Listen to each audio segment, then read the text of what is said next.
Canada has already beginning working towards a target of 3.5% of GDP by 2035.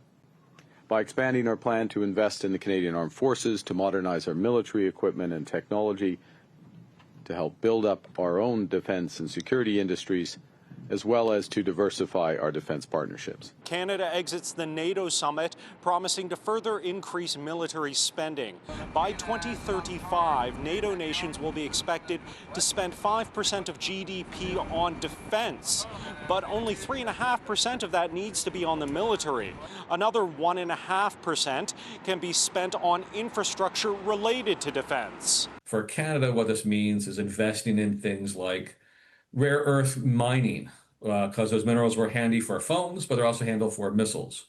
It's for northern ports, which both Carney and Poilievre promised in the last election. So any kind of investment of any sort, really, that can possibly be coded as defense-related can count. Professor Stephen Steidman was at the summit and says far more significant is an agreement by NATO to review how defense money is spent. Some nations have consistently hit the 2% target but failed to contribute significant forces to NATO operations, a metric Canada does well on. But it's still a huge increase in overall spending, and Canada will need to raise taxes, cut spending, or go into debt to fund it. The Prime Minister wouldn't say what will happen, only that it will happen over time. This increase will happen at a measured pace, or we'll try to do it at a measured pace. Steidman says this was a defensive summit focused on keeping NATO alive.